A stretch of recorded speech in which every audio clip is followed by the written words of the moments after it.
Free সেগমেন্টের সময় আপনাদের প্রশ্ন পড়া সরাসরি চলে যাচ্ছি প্রশ্ন করছেন আসাদুর রহমান। তিনি বলছেন, আগামী বিশ্বকাপে বাংলাদেশকে ভালো করতে হলে এখন থেকেই কোন তিনটি বিষয়ে সবচেয়ে বেশি গুরুত্ব দেওয়া দরকার? আমাদের ক্রিকেটাররা কি চাপ সামলাতে পারে না, নাকি আমাদের প্রত্যাশাই অতিরিক্ত? না, আমাদের একটা প্রসেসের ভিতর দিয়ে আমরা রেডি হচ্ছি। চাপ সামলাতে তো হঠাৎ করে পারবে না। আমাদের অনেক কিছুই তো ছিল না, আবার অনেক কিছু এখনো নাই। তো সেগুলো আগে আসুক। এর ভিতরে বাংলাদেশ যতটুকু খেলছে আমার কাছে মনে হয় যে অনেক ভালো খেলছে, অনেক কিছু নাই এর ভিতরে। আমাদের এখনো রিজিওনাল ক্রিকেট অন নাই। একমাত্র ন্যাশনাল সার্কিটে আমরা যখন খেলি, সেখান থেকে যখন বাদ পড়ে যায়, অনেক ক্রিকেটার বাদ হয়ে যায়, ড্রপ আউট হয়ে যায়। কেন? কারণ তার ইনকাম সোর্স নাই তো আর। কারণ সে ন্যাশনাল লেভেলের যে সার্কিট, যেই প্রিমিয়ার লিগের দলগুলো আছে বা এনসিএল বিসিএল সে যদি খেলতে না পারে, তারপরে তার কাজটা কি? তারপরে তো তার স্টেট লেভেল বা তার রিজিওনাল ক্রিকেটে বা তার ডিভিশনাল লেভেলে তো ক্রিকেট নাই। সে যে ওখানে গিয়ে খেলে যে তার 2 টাকা আর্ন হবে, সেটা দিয়ে সে চলবে, তো ওটা তো তার ব্যবস্থা নেই। তো এইটা ব্যবস্থা আছে কোথায়? আমাদের সাবকন্টিনেন্টে বাকি দেশগুলোতে সব জায়গায় ব্যবস্থা আছে। সে কারণে তাদের ড্রপ আউটটা কম, পাইপলাইন স্ট্রং। আমাদের ড্রপ আউট বেশি, পাইপলাইনের জন্য স্ট্রং হয় কম। এটা একটা সমস্যা।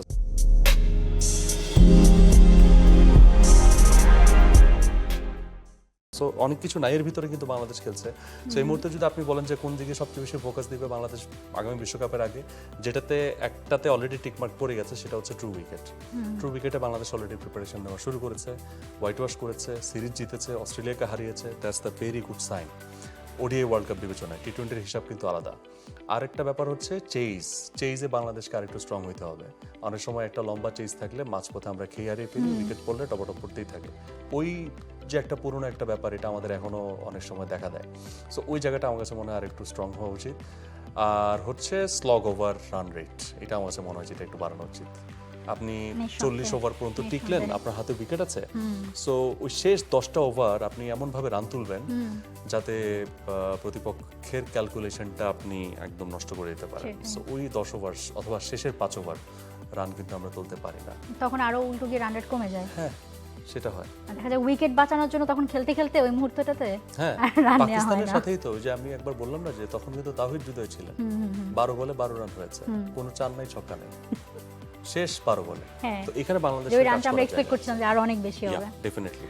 আচ্ছা, মন কর্মকার তিনি বলছেন, জিম্বাবুয়ের বিপক্ষে অমিত হাসানের খেলার সম্ভাবনা কতটুকু? তাকে কার জায়গায় খেলালে ভালো হবে? এটা আমরা শোতে অলরেডি কিছুটা কনফিউজ ছিলাম। আমরা অলরেডি সিরিয়াল করে দিয়েছিলাম যে তানজিদ তামিম, জয়, শান্ত, মমিনুল হক সৌরভ, মুশফিকুর রহিম, অ্যান্ড দেন তাওহিদ হৃদয়, আর 7-8 নাইম হাসান আর তাইজুল ইসলাম, আর 9-10-11 তিনজন পেসার, যদি উইকেট ওরকম হয়। তো সেখানে অমিত হাসান কোথায় খেলবেন সেটা আমরাও খুঁজে পাই নাই। বাট আর অমিত ন্যাচারালি আমরা দেখেছি ঘরোয়াতে 4-এ খেলেন। আমরা তাওহিদ হৃদয়কে রেখেছি 11-এ। হ্যাঁ, এটা অনেকে বলতে পারেন যে তাওহিদ হৃদয়কে কেন 11-এ, বাট মনে হচ্ছে যে তাওহিদ হৃদয় হয়তো বা তার প্রয়োজন। তাওহিদ হৃদয়কে যেই কারণে টেস্টে বিবেচনা করছে বোর্ড, যে তার স্ট্রাইক রোটেশনটা ভালো তুলনামূলক অন্যদের থেকে। সিফাতুর রহমান সিফাতি বলছেন, আমি বাংলাদেশ ওয়ার্ল্ড কাপ না জেতা পর্যন্ত বিয়ে করব না আর কি বলে সিদ্ধান্ত নিয়েছি। আমার এই সিদ্ধান্তটি আপনারা কিভাবে দেখছেন? আপনি বলেন। আপনার ব্যক্তিগত সিদ্ধান্ত, আমরা আসলে দেখার কিছু নাই। তবে বাংলাদেশ ওয়ার্ল্ড কাপ না জেতা পর্যন্ত, এটা ফুটবল ওয়ার্ল্ড কাপ না ক্রিকেট ওয়ার্ল্ড কাপ কোনটা আসলে বলতে চেয়েছেন আমি জানি। আমি যে ফুটবলের রিসেন্টলি যে শো করছি না, সরাসরি বলতে পারছেন না যে তিনি চিরকুমার থাকতে চান। এক্স্যাক্টলি।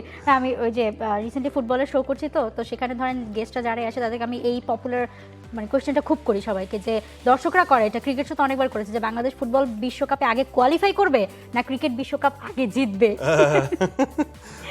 ওকে, মোহাম্মদ আলম বলছেন, আন্ডার-19 একটা 50 ওভার টুর্নামেন্ট করে ওখান থেকে পজিশন অনুযায়ী প্লেয়ার সিলেক্ট করা উচিত মনে করেন কিনা? না, কারণ আন্ডার-19 থেকে আপনি কখনোই ন্যাশনাল টিম আপনি সিলেক্ট করতে পারেন না।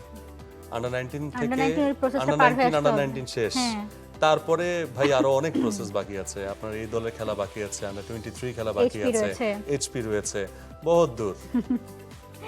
ওকে, শেষ প্রশ্ন নেব আজকের। এম মিনারুল শেখ বলছেন, শামীম পাটোয়ারির মতো প্লেয়াররা যদি বর্তমান পারফরম্যান্সে দলে থাকতে পারে, তাহলে জাকের আলীকে না রাখাটা কিভাবে দেখছেন? ক্রিকেটে কি আবার অতীতের মতো স্বজন প্রীতিতে লিপ্ত হয়েছে কিনা? না, শামীম পাটোয়ারি কিন্তু আগের সিরিজে তিনি ভালো খেলেছিলেন, ওই পজিশনটাতে তিনি ভালো খেলেছিলেন। সো এই সিরিজটা তার খারাপ গেছে, আগের সিরিজটা তার ভালো গিয়েছিল, দ্যাট ওয়াজ ওকে।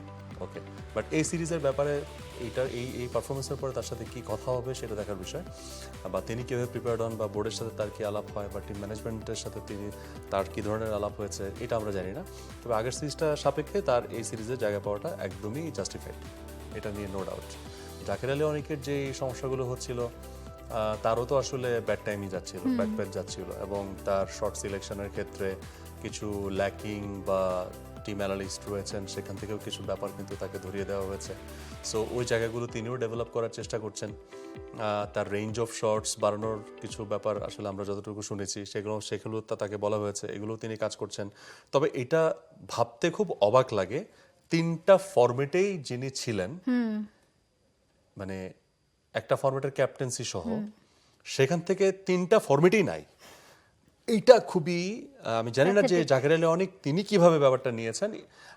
আমার মতে তার ব্যাপারটাকে খুব চ্যালেঞ্জিং ওয়েতে নেওয়া উচিত, যে আমি এবার যখন ফিরবো একদম ধূমকেতুর মতো ফিরবো, মানে তার এই নেক্সট যে কামব্যাকটা হবে ওইটা যাতে সাস্টেইনেবল হয়, সেটা একটা ফরম্যাটে হোক। এই ব্যাট প্যাচটার ঠিক আগেই ধরেন যখন তিনি 3 ফরম্যাটে খেলেন, মানে ওই যে 6-7 নম্বরের জায়গাটাতে মানে সবার মুখে মুখে চলে এসেছে, হ্যাঁ মাহমুদুল্লাহ রিয়াদের রিপ্লেসমেন্ট ওদিকে কে হবে, 6-7-এ তো কাউকে পাওয়া যাচ্ছে না। জাকের আলী তখন ওই নামটা উঠে এসেছিল সবার মুখে যে জাকের আলী হতে যাচ্ছেন। যদি জাকের আলী অনেক, বা আপনি যদি আমাকে জিজ্ঞেস করেন যে 3টা ফরম্যাটের মধ্যে মানে অ্যাডভাইস করতে, বলবো যে জাকের আলী অনেক শুড ট্রাই ফর টি20।